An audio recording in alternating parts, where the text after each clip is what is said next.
Hi, my name is Scott, and this is my blog. I hope you enjoy it, and I hope you're ready for this. Today, I am bringing to you live a green screen. Yes, I've read up on all the blogs, and I know now that green screen technology will change my blog forever and make it just like all those other professional blogs. So I've got a green screen. I bought this at Walmart. I'm going to hang it over the back of my chair here. Now we're shooting on green screen. Yeah! How does that look? Does this look professional now? Oh yeah, I like it. So anyway, today what I wanted to talk to you about is, what do you fill your life with? This right here is a bottle. A long time ago, I started to drink bottled water instead of the stuff that comes out of our tap. Why, you may ask? Why would you do that? Why would you pay for perfectly good water? Well, it was because I moved to Florida. And truthfully, the tap water in Florida tastes like toilet water. So I had to start buying my own water. It was either that or those nasty little filters that you get, those little filters that you have to keep remember to change out the carbon thing, and I just didn't like that. So I just started buying bottles of water. And what I noticed as time went on, they started making the plastic thinner and thinner, which led me to this wonderful illustration that I'm going to give you today. This is Pure Life water, and it just so happens to say Pure Life on there because it was made for my blog. Yes, just for my blog, they labeled this Pure Life, so I can use it as an example of how you can live your life pure. So right here I have a full bottle, and what I noticed when they started making the plastic thinner and thinner was that the bottles started getting weaker and weaker. But yet, I still went into stores and I'd see them piled up high in the stores all over the place. I'm like, how in the world do those little weak bottles support all of that weight?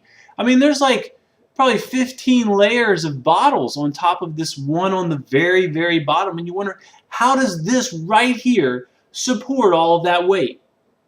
Well, it's because it's filled with something. For example, this bottle is not filled with something. And you'll notice that if I try to crush this bottle, it won't take me very much energy. Probably have to cramp in the size a little bit, but it pretty much just crushes. It is extremely weak. A child could break and crush this bottle. And that's what I noticed. I was like, you know, this is a marvel of technology in the fact that it can actually hold water, but it's useless if it's not filled with anything in terms of structure. And even filled with air, it provides some structure, something to give it force and to give it a little bit of push so that it just doesn't get squished really easy. See, the cap's on so the air can't spill out. But yet, if you fill it with air, you can still get it to crush, and you can still mutilate it pretty well, to the point where it's, you know, not very strong, okay? But then, there's this. If you fill it with what it was made to be filled with, this bottle takes on a completely different character. It is extremely strong. If I was wanting to crush this bottle with my bare hands, I would try for a very long time. And I'm just not that strong. I could probably bend it and break it and probably at some point create like a little hole where it would leak out. But in general, this bottle is very tough. And the water inside of the bottle is what allows this bottle to maintain all of that support and weight that goes on top of it. And I started thinking to myself, and I was like, you know, this is a perfect analogy for the human life. Because this bottle right here can represent our life and our body and what God has made. See, when God made it, it was more like this bottle. It was empty. And He made it to be filled with something. He made your body and your life to be filled with something so that it would have substance. So that one day it would be like this, filled, tough to break, able to hold huge amounts of load and weight on top of it without giving in. But see, what happened to us Christians What happened to the world is we started filling this body instead of with God, which is who we really should be filling our life with. We started filling it with things that had no substance. Things of this world.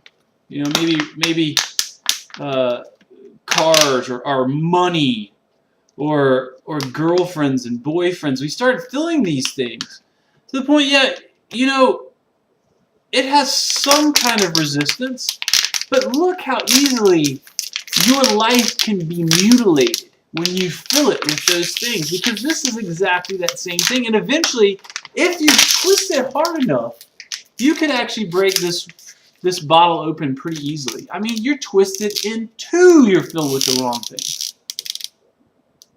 But see, our lives were meant to be filled with God. To be filled with the living water, that's what the Bible calls it.